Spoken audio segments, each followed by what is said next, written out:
So here we are a couple of years into this whole AI movement that we are witnessing for the first time in our history. Although some of the patterns we're seeing here in the AI movement are very similar to some of the patterns we've seen in the past, the technology is very different, and excited to discuss this here today. We're going to jump into today's live conversation to talk about the AI bubble meeting your contract, tokenomics in the new world of software as we know it today. And as we'll talk about here today, a lot has changed, but a lot has stayed the same. We're going to get into a lot of that here today, but more importantly, talk about some of the nuances that you need to be aware of as we all try to navigate and figure out this whole AI thing that a lot of organizations are embarking on right now. My name is Eric Kimberling. I'm the CEO of Third Stage Consulting. We're an independent and tech-agnostic consulting firm that helps clients with their digital transformation journeys. I've been in the digital transformation space now for about 30 years. Excited to have our guest on here today to talk about this. This is a live podcast interview we do every Tuesday, same time, same place. So thanks for watching wherever you're joining from here today. We're going to take audience questions along the way. So any questions you have, please drop those in the chat. In fact, if you don't mind just dropping in the chat right now, what city and country are you joining from here today, just to get a feel for where the global community is joining from today. So again, today's conversation, the AI bubble meets your contract. Joining me to unpack this conversation is Scott Bickley from Infotech Research Group. So Scott, thanks for being here again today. Thanks, Eric. Nice to be here again. Looks like we got two for the price of one. Yeah, you got your dog here too. My cat Kylo decided to join in. What's your cat's name? Kylo. Kylo. Okay, so yeah. Kylo's I'm sure going to have a lot to say about this as well. Yeah, he likes to be a part of anything on video. It seems like he finds his way in, breaks through the doors. But thanks for having me back, Eric. Look forward to jumping in on all of this AI stuff going on. Absolutely. And this is not your first time on the show, but I think it's your first time talking about this particular topic. So it's a little bit different than what you and I have talked about in the past. And by the way, just before we get into intros and get into the substance of the conversation, Scott is going to be at our Digital Stratosphere conference coming up here in September. So if you are not already registered, if you're not familiar with it, I'm going to put up a QR code on the screen right now. You can see it on the right here, upper left corner of your screen. If you just scan that QR code, you can learn more about the event. You can also buy passes there. You can join in person in Denver, which is ideal, or you can join virtually as well. So we have a lot of people throughout the world that join. They can't be here in Denver, but feel free to join. We'd love to see you there September 9th through 11th, where we're going to have a lot of great speakers, including Scott, myself, and others. So be sure to check that out. But before we jump into some of the topic or some of the conversation I want to get to here today, Scott, tell us a little bit about yourself and about Infotech, if you don't mind.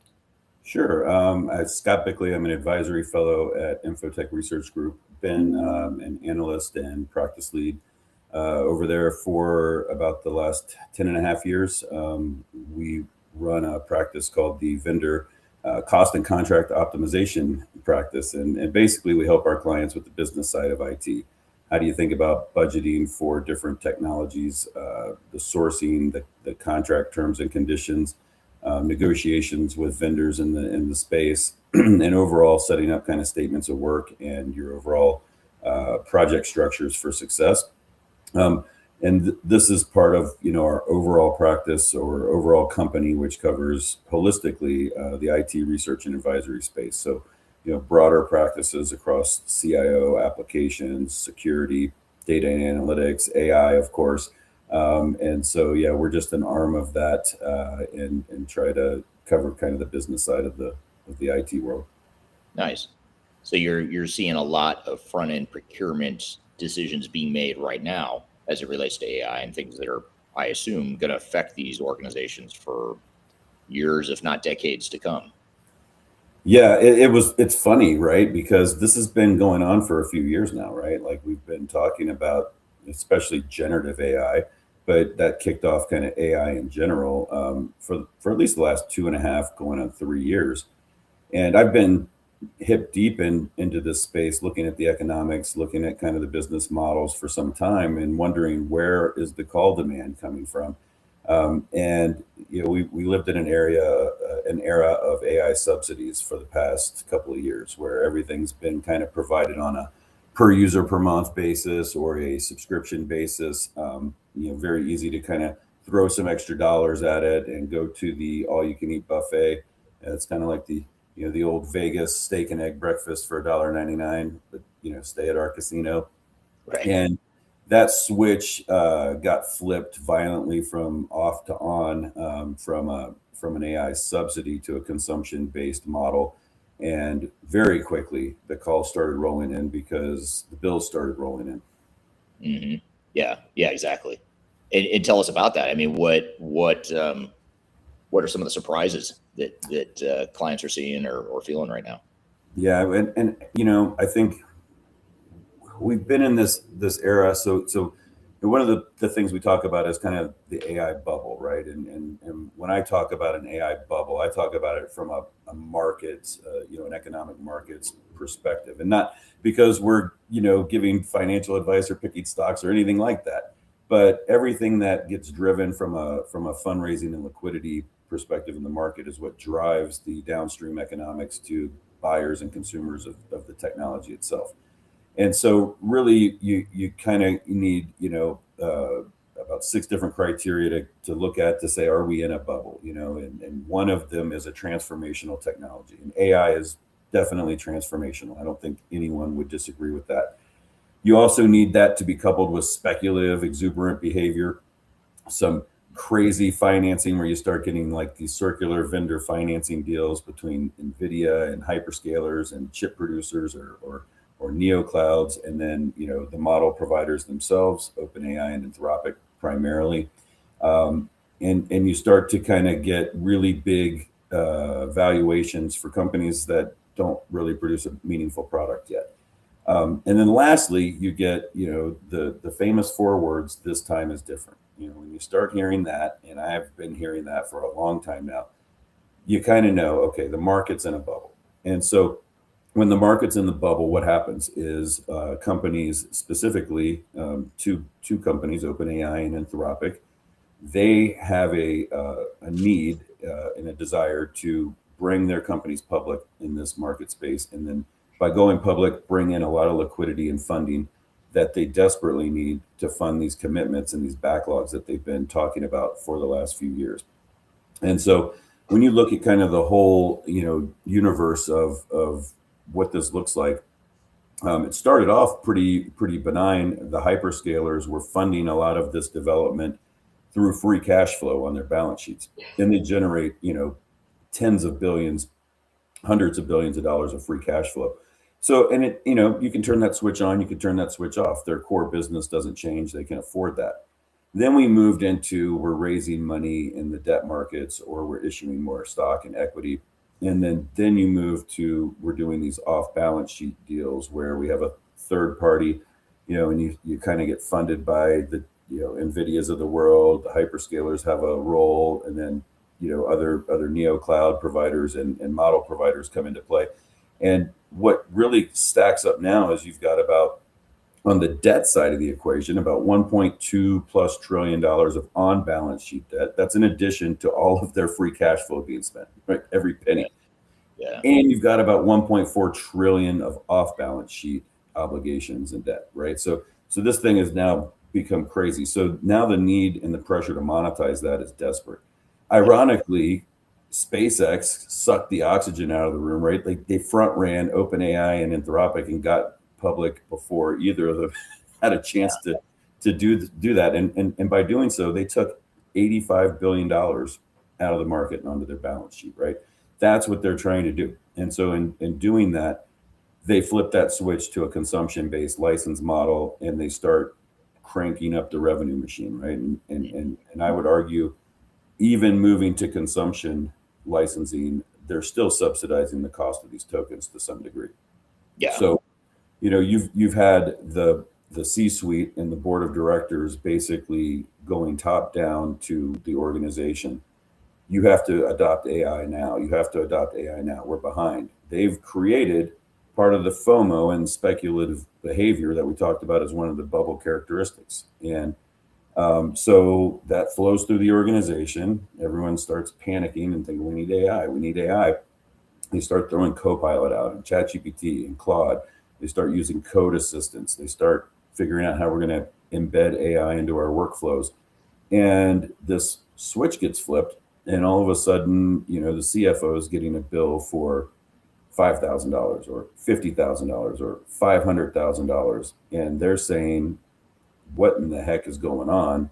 We have to do something. we have to do something now, or I have to shut this down. And Right. Right. that creates a tension, a big tension. Yeah, and it's it's so interesting because I've always thought and I am not familiar with the numbers you just shared, so that is staggering. I mean, the fact that you're talking about trillions of dollars that needs to be someone's going to pay for that, right? I mean, it's not just a bunch of rich billionaires that just have this money. We're talking about a whole nother magnitude of scale and debt that these companies are incurring, and so who's going to pay for all this? I think you're answering the question right now. The customers are going to pay for this somehow. They're going to pay for it somehow. It's interesting, right? And typically in these cycles, there is a lot of capital that gets incinerated. Like it literally just gets written down and written off. We saw that in .com bust. I saw that firsthand as a contractor at Lucent back in the day. We saw that with the 07, 08 housing crisis. And I would say this bubble more approximates that in terms of its market structure than it does the .com bubble. These are GPU asset-based purchases. They're AI data center power and infrastructure being built. Like take houses and put it into the AI data center space, and then mirror in all of the shenanigans that happened during that time, all the way to today, where you're taking these privately held debt obligations and starting to securitize them and break them up into tranches and sell them off. And so really who pays for this at the end of the day? The big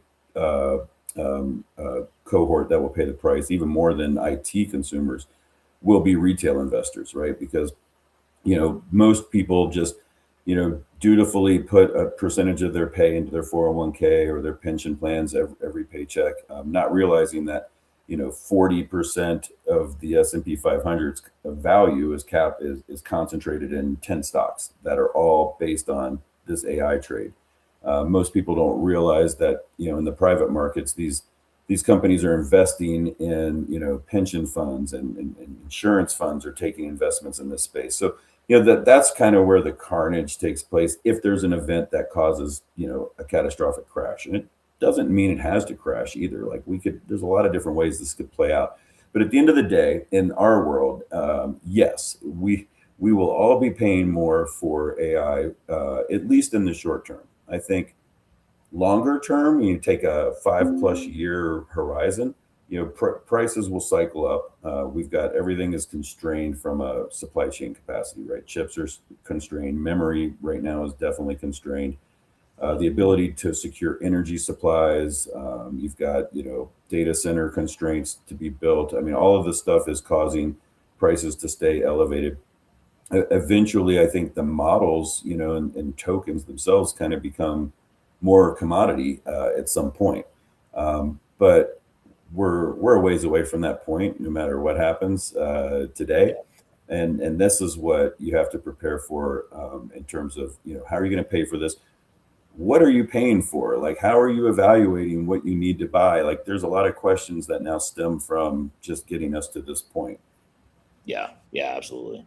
I want to turn to the audience real quickly too, and I've got a follow-up question on that point there. But Sanjay on LinkedIn says hello all. Hello Sanjay, thanks for being here.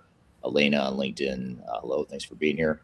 And then Sanjay on LinkedIn asks the question here: how do the companies prepare when the AI bubble is going to burst? Assuming it does burst, or it might burst. Let's just say it might burst. So what should a leader do? I know you talked about there's a whole other issue here, which is we have stocks. We may not know it, but we have stocks and 401ks and retirement accounts that are sitting in these stocks that are exposed to a potential AI bubble. But let's talk about the companies themselves and the teams. How do they prepare for this? Yeah, I think there's two sides to that question. The biggest one that I think Sanjay is alluding to is, and I don't think you need to think of it as, I don't think you need to worry about when this bubble is going to burst. I think what the fact that we've created this bubble has done has taken people away from rational thinking, right? So we used to have this thing. If you're old like me and you go way back in time, there's the book by Jeffrey Moore called Crossing the Chasm. I love that. It talks about the technology adoption life cycle. And what this FOMO has done is pushed everyone to the front end of that curve and made everyone think that they're an innovator or that they're an early adopter. And the reality is most organizations are not. Most organizations probably struggle with crossing that chasm and being a fast follower. I would say a lot of us are late majority, even laggards in terms of technology adoption. And that's not necessarily a bad thing. It's all unique to your organization, your culture, the industry you're in should drive when and to what extent you adopt new technologies in general, AI chief among them. So what I would say is, this awareness should give you as a CIO, as a CFO, the ability to kind of take a breath, zoom out a little bit. Let's reevaluate. AI is going to have a place in your organization, but what should that look like? Where's that in, whatever you're going to be prepared to invest in those initiatives, what does that look like? And what value are you going to get out of this potentially? And then really start to look at where the technology is at today versus what you have expectations against from a value perspective or a business transformation perspective to see, where you should be. Most organizations probably should be much earlier in the exploration and discovery process and thinking about, how you're going to manage this culturally and from a governance perspective. And, not to say that you're not going to give people tools and you're not going to start down the path today, but to think that you have to jump in the pool and, get head deep underwater today is probably the biggest error that can still be corrected. Yeah. And you and I, right before we went live here in this interview, we were talking behind the scenes here about how, the technology may look different, but this looks a lot similar to some of the cycles you were just talking about, Y2K and 2008. We've seen these booms and busts and the whole mentality of, well, this time is different. AI is different. Well, yeah, sort of, but not really, because corporations in some ways are repeating the same patterns, but just maybe on a more extreme basis. So I'd argue it's the same, but worse, here without necessarily the upside benefit yet. We haven't seen the upside benefit of AI yet in any material way, I would argue. So we're spending all this money.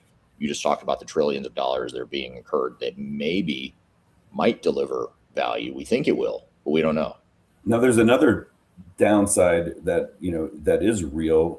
And I think everyone's struggling with this other aspect of the bubble, which is, because of this supply chain glut and the craziness that's occurred with, chip production at the fab level, memory production, there is a legitimate, exponential price increase that we've seen in hardware. So servers, PCs, device. I mean, you're seeing even consumer devices, Apple and Samsung raising prices on their devices, and Apple really doesn't like to do that. So it's bad when they have to do that. Right. It's like not good, right? And yeah, I mean, I'm looking at clients saying, hey, this was a $30,000 quote, last year, and now it's $300,000. And what do we do about that? And that's driving some interesting conversations because, I do think at some point this crests and comes back down, and these are commodity cycles. They kind of go up very fast, they correct very fast, but hard to estimate exactly when those corrections are going to happen. And I think the next 12 months for sure are going to be elevated in prices. So we're starting to see people start thinking about, do we defer PC refreshes? Hey, I've got a data center, cluster that needs to be refreshed. What do we do here? Do we move this to the cloud? Are we going to refresh this? Are we going to move to different software? Like a lot of different decisions are being driven just by the magnitude of the price increase that we're seeing on the hardware side of the equation. That actually, I would say, is probably the hidden danger. When everyone's over here looking at, AI consumption costs, you can turn that switch off. And I guarantee you, your business is not going to miss a beat. You're going to keep going back to what you were doing. You're still okay if you turn that switch off.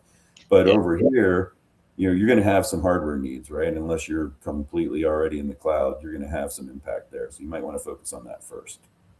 Yeah, that's a good point. I love that comment you just made, which is you're going to be okay. I think there's this, you mentioned FOMO before.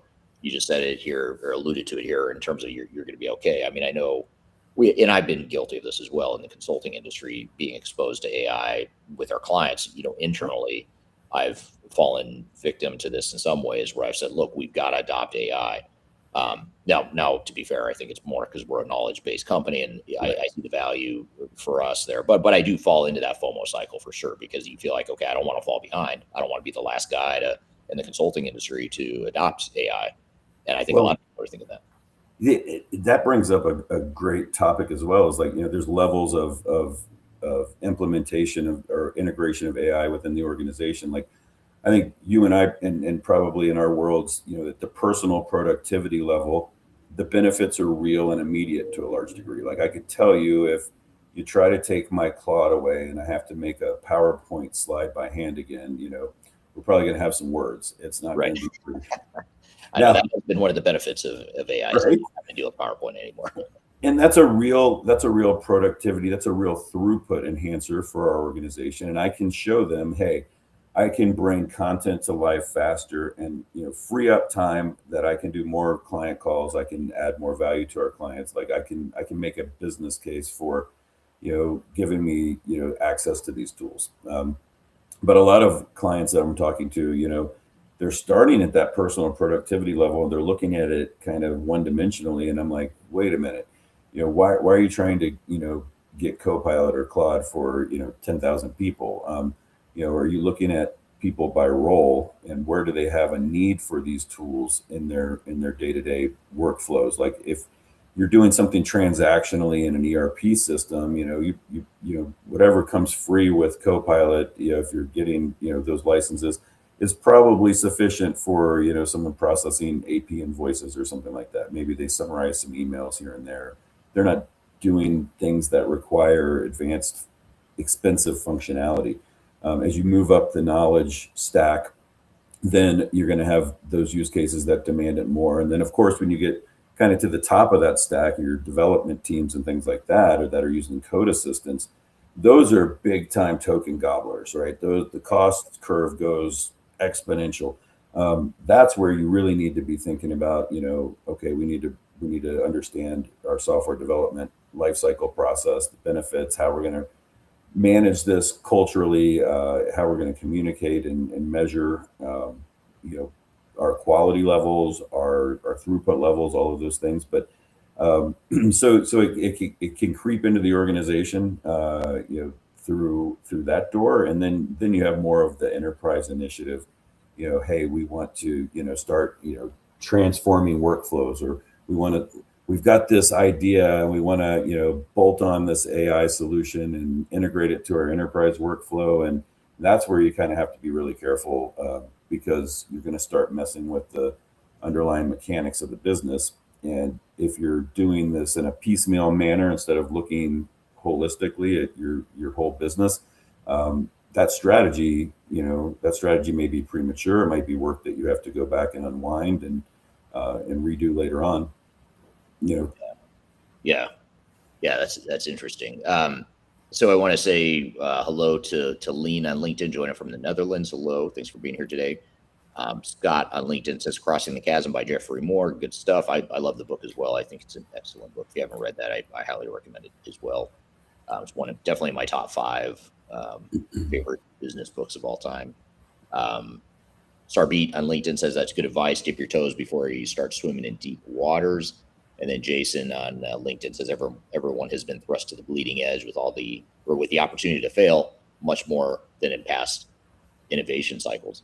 One thing I was going to ask you too, just to back up for a second, we've talked about how the cost, we've talked about FOMO and how there's questionable business value, and we still have a lot yet to prove, as corporate, in the corporate world, we have a lot left to prove in terms of how AI can benefit an organization at scale to justify the cost.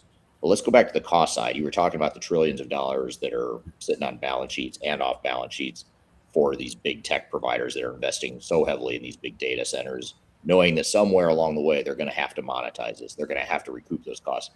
So going back to that point, can we come back to the concept of tokenization? If you could you just explain, like in a real simple layman term way, what is tokenization and how does that translate to potentially increased cost for an organization? Yeah. So if you think about tokens themselves, like token is the atomic unit of AI, right? So the way we think about bits and bytes are comprising our digital information. The token is kind of the anchor for generative AI anyway. And so it's energy is the fuel that these GPUs run on large language models, and then token is the unit of measure that we use to measure output. You could say a token is roughly equivalent to 3/4 of a word, if you will.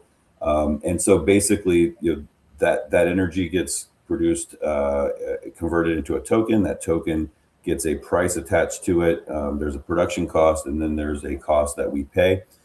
And it's all based upon large language models, and those models have a ton of differences in diversity in terms of the type of work they do, how much work they can do, and at one time, if the complexity of the problems they can solve or claim to be able to solve. And as you kind of go up the stack to what they call frontier models, or you think your latest and greatest models, it's like if you're a person that likes to get new cars all the time, this is like, okay, this year I'm going to get my new Tesla. Okay, this is it's going to cost you this premium price. It's the new car with all the bells and whistles.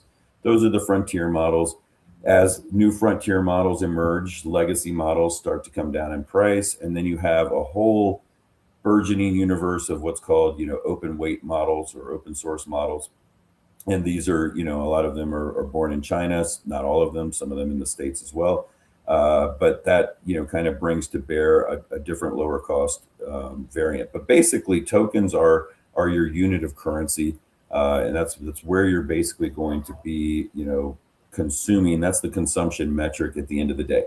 Now, it might not be, if you're purchasing directly from Anthropic, for example, or OpenAI, it's usually an API call back to their model, and then it's token consumption, and that's what the meter is going to run against. And depending on which model you're using, different rates for input tokens, which is when you put your prompt into the context window and tell it what you want it to do. There's a cost for input, and there's things to do to make that more efficient. And then the model processes the request, gives you an output. That's what we call output token cost.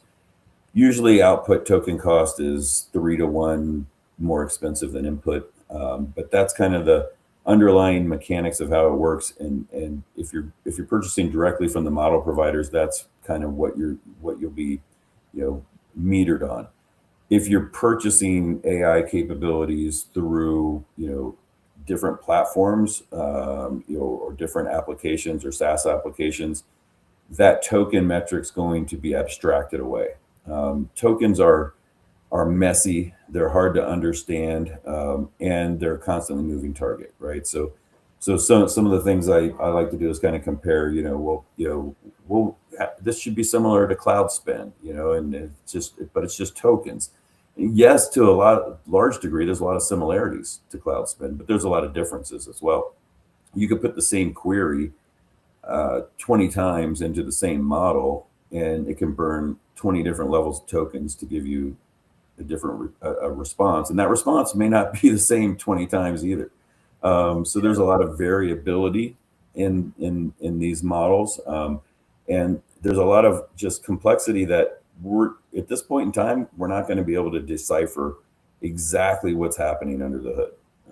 It's kind of a bit of a mystery box under these models in terms of how the underlying algorithms work. Yeah. Is it fair to say that companies are unknowingly signing a contract that's locking them into an open checkbook sort of spend that's very hard to understand? I mean, you mentioned it's hard to decipher what exactly you're consuming. Yeah. And even AI providers themselves may not fully understand it. I mean, they know what they consume after the fact, but in terms of what's going to get consumed as a transaction or as a query happens, you mentioned some good points here. In fact, we were just talking about creating PowerPoints.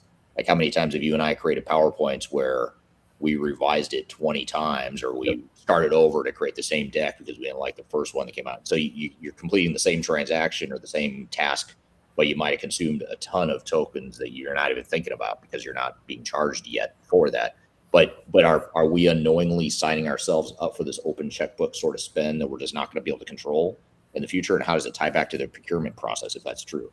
Yeah, I'd say today, yes, and on multiple levels, right? So on one level is the contract itself. So maybe you try to start slow and you sign up for a hybrid plan. Here's a per user cost to access the platform. It comes with some entitlement of usage, and they don't tell you like it comes with 1 million tokens. They just say here's an approximate level of what you could do with this level of plan in a month. And then it's kind of your mileage might vary. And then if you hit that cap, I mean, you can have constraints on this, at least at a crude level in the admin consoles. But like if you then go over, the allotted capacity, then you go to the consumption, by the drink model, through an API call back to the model. Or, you may have agreements where you just commit. Okay, hey, we're going to buy $2 million worth of tokens for a year.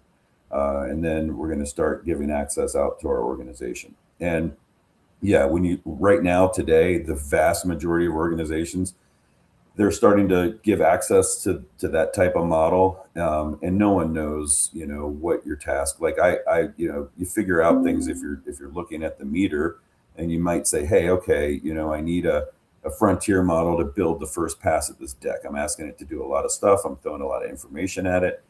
But then once I get the first pass and it's like 85% where I need it, I could probably do my tweaks at a lower level model and a much lower token burn rate and a much cheaper rate.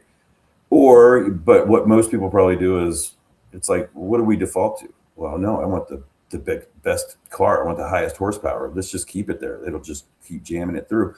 And, there's a lot of things that we can, talk about then, like, okay, how do you optimize these models? What do you need from a FinOps perspective to manage the spend? I would say if there's, bringing it back up, there's kind of 3 main levels that I look at. Kind of mirrors the FinOps approach as well. But the first one is, like, I think the viewer just mentioned, when you're on the bleeding edge, and they had a comment around that. And I say, well, when you're on the bleeding edge, you're going to bleed a little. And, right. You're definitely going to bleed a little as you explore this new world and what consumption looks like for different use cases. And so you have to put, guardrails in place. Kind of step one when you do this is, what I call stop the bleeding. Put guardrails on it. We're going to put consumption caps, and, I'm going to probably set those caps pretty low to start, because, like, who's going to use this? Let's see what you're using it for. Let's actually kind of build some data and some telemetry before we start opening the guardrails up and losing control of things.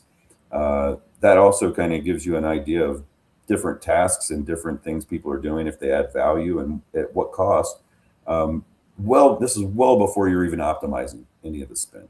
And then the second kind of phase is what I would call is you're optimizing the waste, right? So then you get to the point you're like, okay, well, people like it, we're getting value, we see good utility here, but we're burning through this 2 million in credits really quick. And then you start getting into what can we do? And depending on your use case, there's different things you can do. Obviously, where you're burning more tokens, like development activities, code assist, things like that, you want to focus more efforts. You're probably going to want some tooling. You may want an AI gateway or harness that allows you to do model routing and select the best, most efficient model for the job. You might want to look at things like caching, where you can hit the same store of data at a 90% lower cost than processing that data repeatedly every time you have a repeatable query in that world.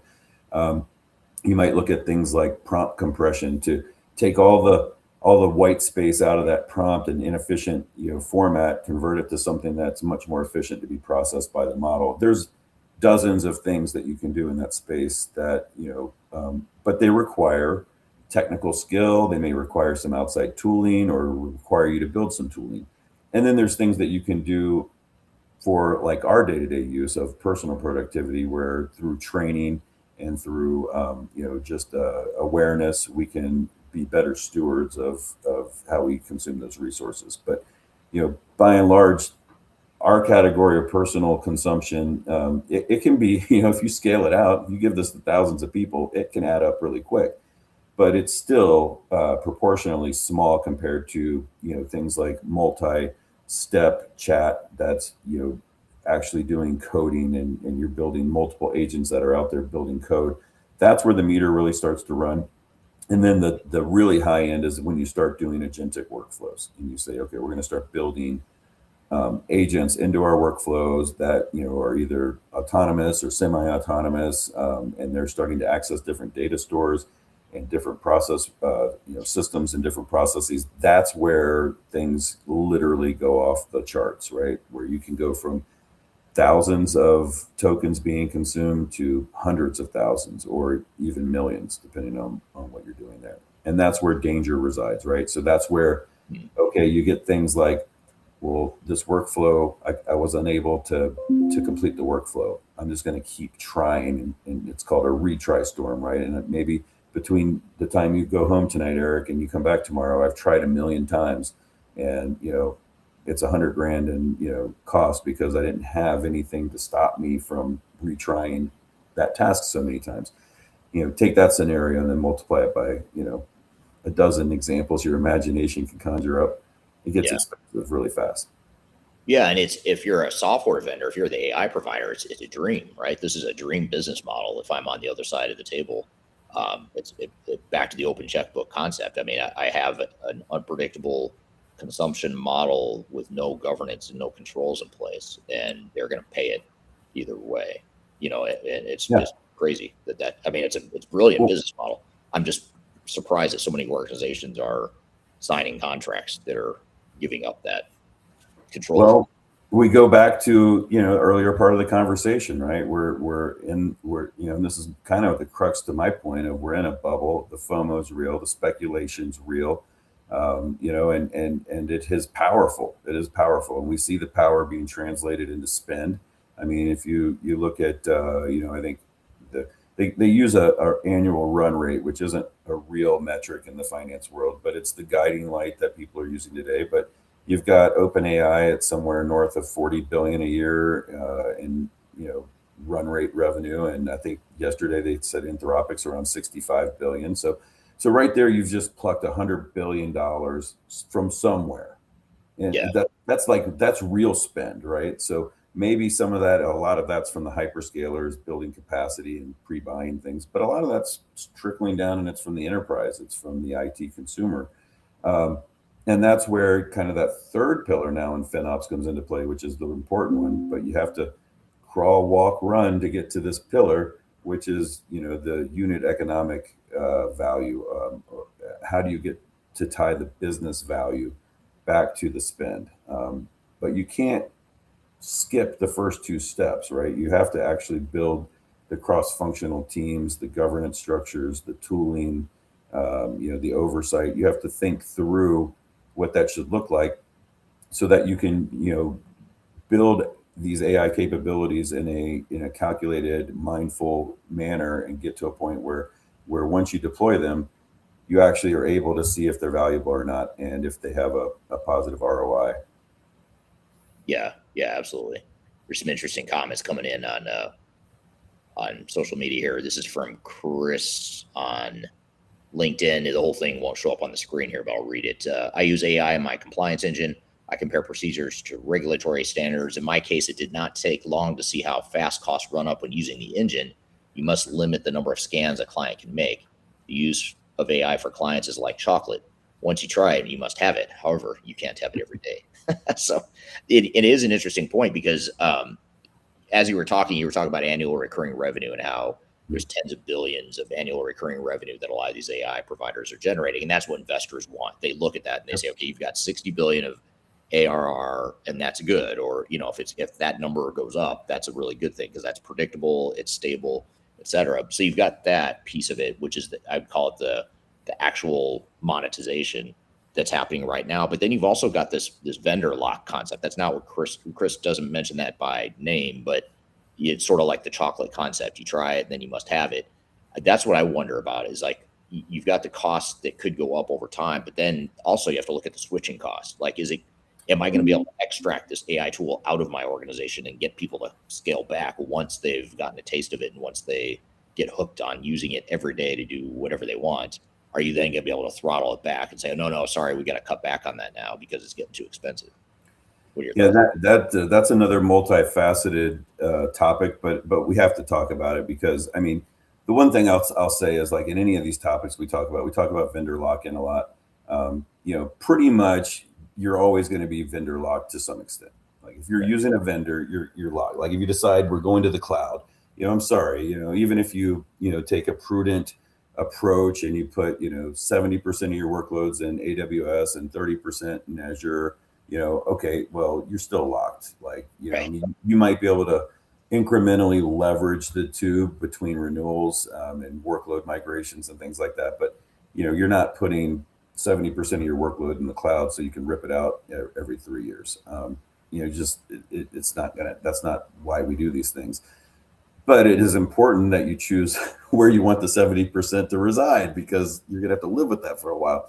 I would say the same is true with AI. And I think it comes down to a lot of, there's a few different factors here. One of the big ones to me is, are you going to build or are you going to buy? And build versus buy is a continuum. You talk about this a lot in the ERP world, right? You could buy and configure, you could buy and extend the platform, you could buy and still customize on top of it. There's a continuum there. But by and large, do you want to, are you a shop that's going to consume directly from the model providers themselves, and you're going to natively build these AI solutions, and these workflows in your environment, which comes with its own cost basis around talent and skills and technology? Or are you going to, hey, maybe, we're going to purchase from a platform provider, like within our cloud environment, we'll use models that Amazon provides, and as well as the access to the major models, and that's a way that you can, you're still locked into Amazon, but you'll have choice for the models they offer, and you can diversify from the different AI providers, large language model providers within that cloud environment, as an example. You may have someone like Google's a full vertical stack, like from the hardware and their TPUs all the way up. There's certain companies that will want to say, yeah, we want to buy that whole stack. We're developing clinical drugs and we're going to put a cluster in, and it's cheaper to use Google TPUs, and we'll go that route. But most of us, I think, are probably going to live in consumption via the SaaS layer to some extent.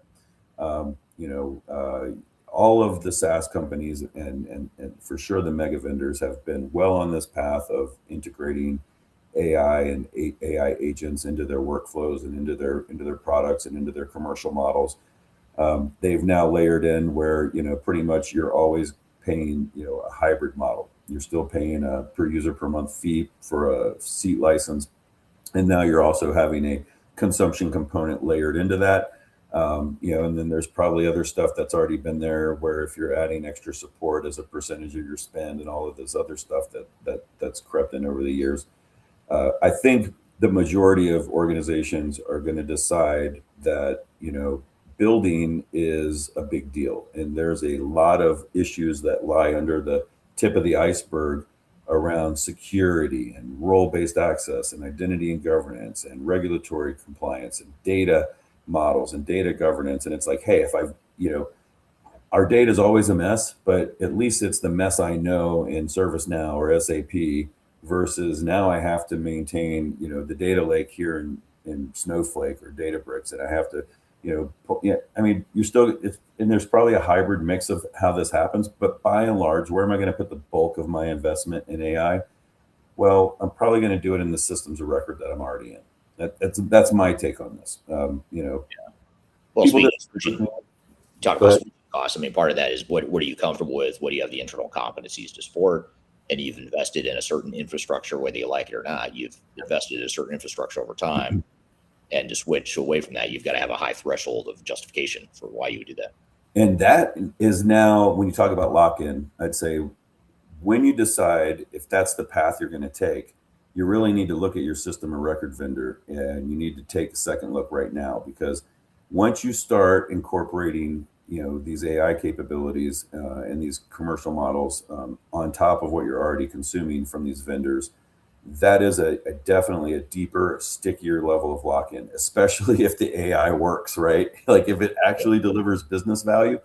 Well, now you're going to have the ability to go very granular in terms of potential personalization and customization of workflows, and the whole differentiation that you're looking for by employing, these capabilities into your business processes. So if it adds value, then that leverage is accrued by the vendor. They're going to want to continue to commercialize and cash in on that as well. So you need to be thinking about what you need to do to protect yourself, both from a commercial terms perspective, pricing and all of the protections that should go with that, but also from a contractual terms and conditions perspective, because most of the terms we would want to address in an AI addendum or an agreement with these providers, they're completely silent on. They address them by not addressing them. Yeah. And so, if the contract is silent, I get to choose to some degree how to interpret my rights within that agreement. And, I'm probably going to interpret them to my benefit if I'm the vendor, in terms of what I can do with your data and how I can use it, and how I define inputs and outputs, and what you can do, what your license rights are as well. So a lot of factors there. And once you're knee deep in it, with a vendor, whether it's your ERP vendor providing AI or whether it's a separate AI provider, once you're knee deep, you're committed. Even if you're comfortable with the cost structure, they let's just say they decide to raise it. I mean, you have to look at where the leverage is, not just contractually, but like in the relationship in general. Set aside the contracts for a minute, which is very important, but set it aside and you just look at what are you going to do? They raise the price and you don't like it. It's too expensive.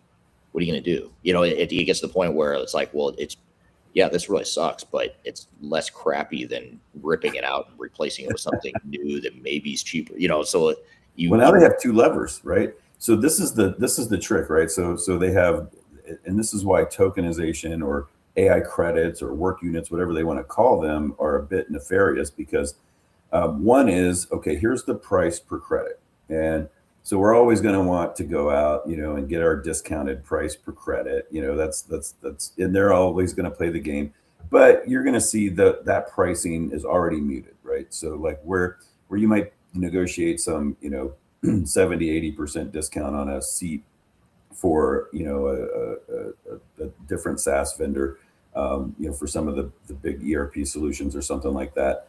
They have an inflated list price, and you can negotiate down, quite a bit. Typically on these credits, you're talking smaller, shallower discounts. So maybe 10%, 20%, and kind of you're starting to hit caps pretty quick. The other lever, though, is how they compartmentalize units of work by these credits. So, how much work do I get for 5 credits or 100 credits or 200 credits? And they'll categorize these things, or they all have their own systems for how you can try to calculate what that looks like. That sits under a URL in the technical documentation that they can pull the lever on anytime they want. So they might say, we'll give you 50% discount on the credit. And they go back tonight and make twice the credits required to do the same unit of work. And that dial, I have not yet seen be controlled in the contracts at all. And so that then brings up kind of the evolution. So what we're talking about here is the evolution of software licensing, and eventually, what Salesforce is already talking about doing. I think that they put the cart in front of the horse way too often, but essentially outcome-based pricing, right? So how do I price an outcome? Okay, ideally, I think that's the nirvana that people would want to get to, but it's very complicated. How do you define an outcome versus how do I define an outcome? What's a certain outcome, worth to me versus, 100 of my peer companies in my industry, and what's it worth to the vendor? And so it's not easy to get there. So in the meantime, I think you have to try to secure at least, some language that says, hey, we're not going to change the back end calculations on these things, through your term. Like, get some commitment that at least locks you in for that visibility. Try to get some protections on the renewal as well.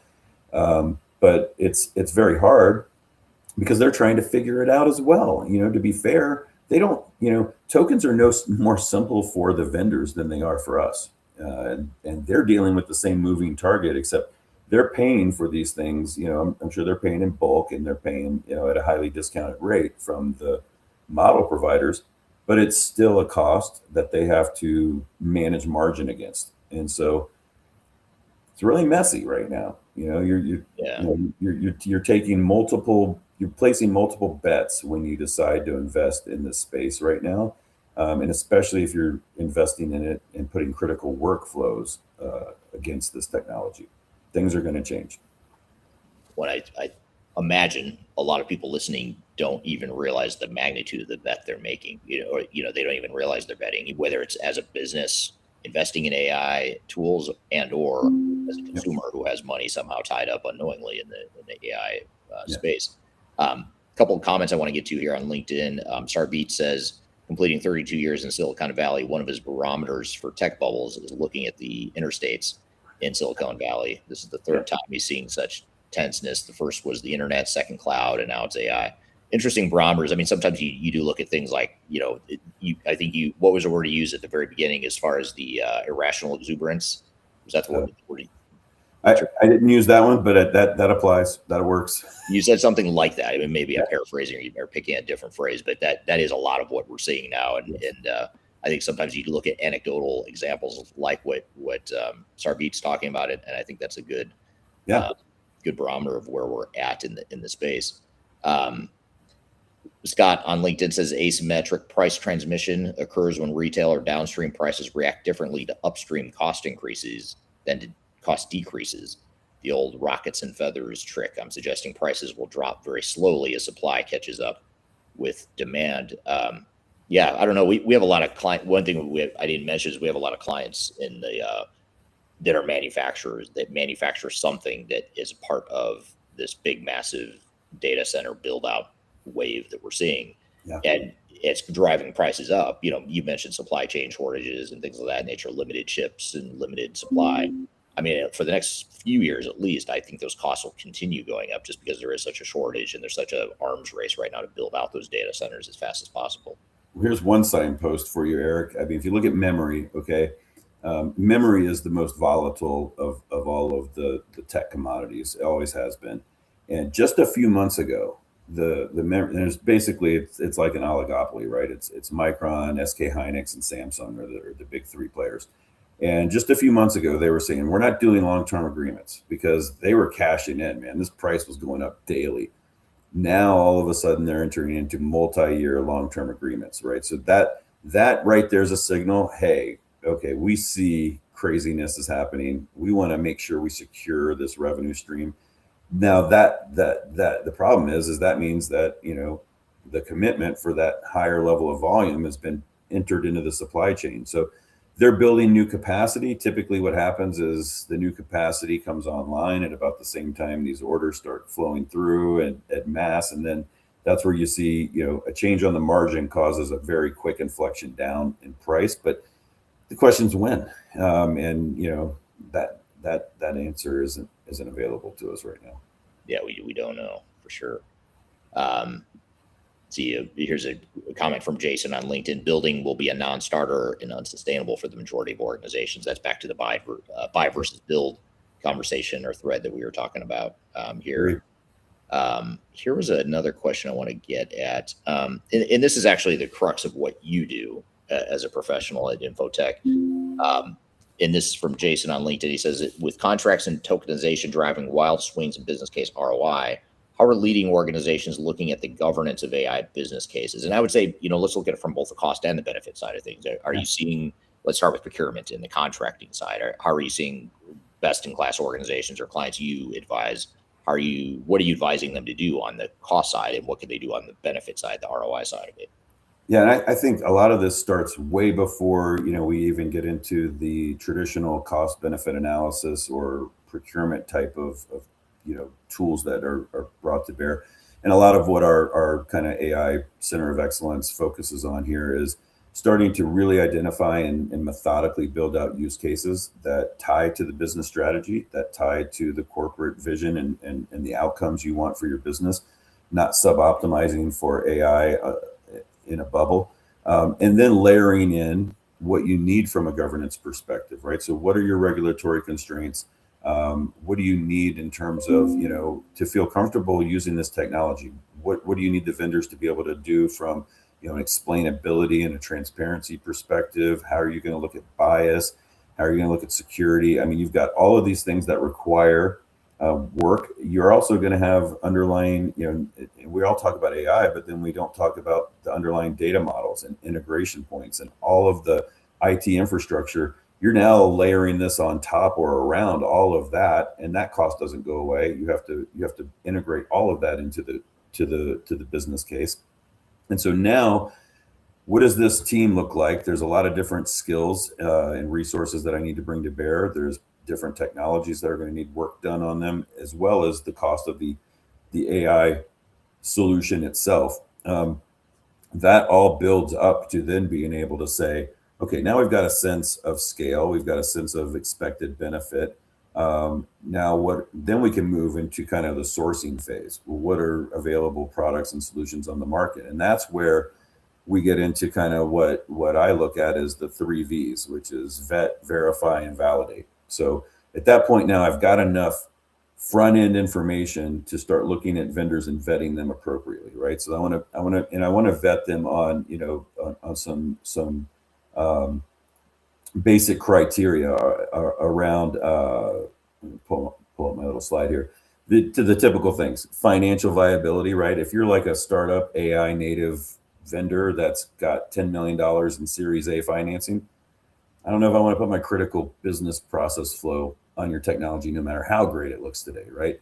But I want to look at financial, contract, risk aspects, performance, and then overall vendor relationship. Those are like our typical things we look at for any vendor. If you pass through that filter, then kind of verify that the technology does what it's supposed to do. How do we look at your models and how the models are trained and the evaluations of use cases and pilots? Is it explainable? Like if I'm putting something into my finance workflow, there's an article that came out, a study that was done on what it takes for these companies to verify the results AI is giving them. They're giving half of the benefit back in trying to verify the results because you're an accountant. You can't just rubber stamp an AI output. I've got to see the traceability and where did that come from? Where's the source data? So I need to have verification around that stuff, around data privacy, around all my governance and controls. And then I get to validation, which is, are you actually accomplishing what we want from a business outcome perspective? So there's a lot there, right? This is far cry from, hey, let's pull out, shoot from the hip and throw some AI on this business problem.